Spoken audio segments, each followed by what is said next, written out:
नमस्कार मित्रों, आप सभी का हार्दिक स्वागत है हमारी चैनल धर्मार्थ पे। श्राद्ध के दौरान कौवों, कुत्तों और गायों के लिए भी अंश निकालते हैं। पुत्र का कर्तव्य तभी सार्थक माना जाता है जब वह अपने जीवन काल में माता पिता की सेवा करे और उनके मरणोपरांत उनकी मृत्यु तिथि, बरसी तथा महालया पितृपक्ष में विधिवत श्राद्ध करे। श्राद्ध की मूल कल्पना वैदिक दर्शन के कर्मवाद और पुनर्जन्मवाद पर आधारित है। कहा गया है कि आत्मा अमर है, जिसका नाश नहीं होता। श्राद्ध का अर्थ अपने देवताओं, पितरों और वंश के प्रति श्रद्धा प्रकट करना होता है। मान्यता है कि जो लोग अपना शरीर छोड़ जाते हैं, वे किसी भी लोक में या किसी भी रूप में हो, श्राद्ध पखवाड़े में पृथ्वी पर आते हैं और श्राद्ध व तर्पण से तृप्त होते हैं। हिंदू मान्यताओं के अनुसार पिंडदान मोक्ष प्राप्ति का एक सहज और सरल मार्ग है। यूं तो देश के कई स्थानों में पिंडदान किया जाता है, परंतु बिहार के फल्गु तट पर बसे गया में पिंडदान का बहुत महत्व है। कहा जाता है कि भगवान राम और देवी सीता ने भी राजा दशरथ की आत्मा की शांति के लिए गया में ही पिंडदान किया था।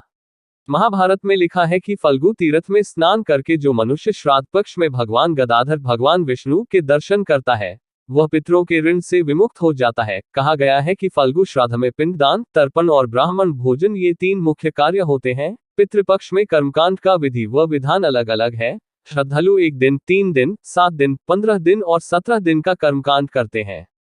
गया को विष्णु का नगर माना गया है। यह मोक्ष की भूमि कहलाती है। विष्णु पुराण और वायु पुराण में भी इसकी चर्चा की गई है।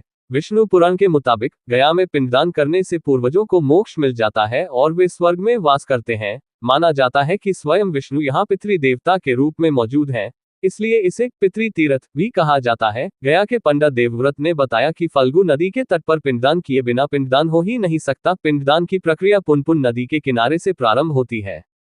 किंवदंतियों के अनुसार भस्मासुर के वंशज में गयासुर नामक राक्षस ने कठिन तपस्या कर ब्रह्मा से वरदान मांगा था कि उसका शरीर देवताओं की तरह पवित्र हो जाए और लोग उसके दर्शन मात्र से पाप मुक्त हो जाएं। उसे यह वरदान तो मिला, लेकिन दुष्परिणाम ये हुआ कि स्वर्ग की जनसंख्या बढ़ने लगी और सब कुछ प्राकृतिक नियम के विपरीत होने लगा, क्योंकि लोग बिना भय के पाप करने लगे और गयासुर के दर्शन से पाप मुक्त होने लगे।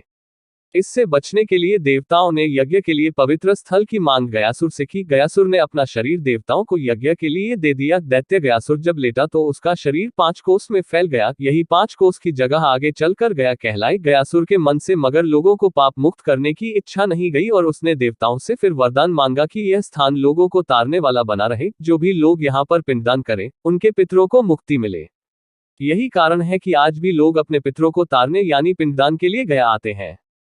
विद्वानों के मुताबिक किसी वस्तु के गोलाकार रूप को पिंड कहा जाता है। प्रतीकात्मक रूप में शरीर को भी पिंड कहा जाता है। पिंडदान के समय मृतक के निमित्त अर्पित किए जाने वाले पदार्थ, जिसमें जौ या चावल के आटे को गूंथकर बनाया गया गोलाकृति पिंड कहलाता है। दक्षिणाभिमुख होकर आचमन कर अपने जनेऊ को दाएं कंधे पर रखकर चावल, गाय के दूध, घी, शक्कर एवं शहद को मिलाकर बने पिंडों को श्रद्धा भाव के साथ अपने पितरों को अर्पित करना पिंडदान कहलाता है। जल में काले तिल, जौ, कुशा एवं सफेद फूल मिलकर उस जल से विधिपूर्वक तर्पण किया जाता। मान्यता है कि इससे पितर तृप्त होते हैं। इसके बाद श्राद्ध के बाद ब्राह्मण को भोजन कराया जाता है। के मुताबिक शास्त्रों में पितरों का स्थान बहुत ऊंचा बताया गया है। पितरों की श्रेणी में मृत माता, पिता, दादा, दादी, नाना, नानी सहित सभी पूर्वज शामिल हैं। व्यापक दृष्टि से मृत गुरु और आचार्य भी पितरों की श्रेणी में आते हैं। कहा जाता है कि गया में पहले विभिन्न नामों की 360 वेदियां थीं जहां पिंडदान किया जाता था। इनमें से अब 48 ही बची हैं। हालांकि कई धार्मिक संस्थाएं उन पुरानी वेदियों की खोज की मांग कर रही हैं। इस समय इन्हीं 48 वेदियों पर लोग पितरों का तर्पण और पिंडदान करते हैं। यहाँ की वेदियों में विष्णुपद मंदिर, फल्गु नदी के किनारे और अक्षयवट के नीचे पिंडदान करना जरूरी माना जाता है। उल्लेखनीय है कि देश में श्राद्ध के लिए हरिद्वार, गंगासागर, जगन्नाथपुरी, कुरुक्षेत्र, चित्रकूट, पुष्कर, बद्रीनाथ सहित 55 स्थानों को महत्वपूर्ण माना गया है। इनमें गया का स्थान सर्वोपरि कहा गया है। गरुड़ पुराण में कहा गया है कि गया जाने के लिए घर से निकलने पर चलने वाले एक एक कदम पितरों के स्वर्गारोहण के लिए एक एक सीढ़ी बनाते हैं। सन्यासी वर्ग अपना श्राद्ध अपने जीवन काल में ही कर लेते हैं। गरुड़ पुराण और मत्स्य पुराण में वर्णित है कि श्रद्धा से अर्पित वस्तुएं पितरों को उस लोक में प्राप्त होती हैं जिसमें वे रहते हैं। लोग श्राद्ध के दौरान कौवों, कुत्तों और गायों के लिए भी अंश निकालते हैं। मान्यता है कि कुत्ता और कौवा यम के करीबी है और गाय वैतरणी पार कराती है। पितृदेव से जुड़े मंत्र। पितृदेवाय नमः। पितृदेव नमस्तुभ्यं वैकुंठलोकवासिने। पितृपक्ष समायतः ग्रहाण त्व जलांजलिम। भावार्थ, वैकुंठ धाम में वास करने वाले हैं पितृदेव।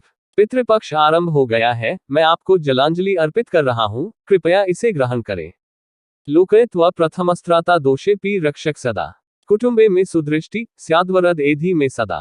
भावार्थ, हे पितृदेव, इस संसार में तुम ही प्रथम रक्षा करने वाले हो, दोष पितृदोष होने पर भी तुम सुरक्षा प्रदान करते हो। हे पितृदेव, मेरे कुटुंब परिवार पर आपकी कृपा दृष्टि हमेशा बनी रहे, आपका वरदान मेरे ऊपर हमेशा बना रहे। भावप्रियास्त्रिदेवा ही देवताश्च हवे प्रिया, तप प्रियम यतीना च पितृस्तर्पण प्रिया। भावार्थ, जैसे त्रिदेव का प्रिय पदार्थ भाव है, देवताओं का प्रिय हवन सामग्री है और ऋषियों का प्रिय तप है, उसी प्रकार पितरों को तर्पण प्रिय होता है। श्राद्ध पक्षे समायते दीयते यो जलांजलि, तृप्यंती पितरो यन तर्पण ही तदुच्यते। भावार्थ, श्राद्ध पक्ष आने पर जो जलांजलि दी जाती है, जिससे हमारे पितर तृप्त होते हैं, उसे ही तर्पण कहते हैं। अगर हमसे इस वीडियो में कोई भी प्रकार की गलती हुई हो तो हम आपसे क्षमा मांग रहे, कृपया हमें क्षमा कर दीजिएगा।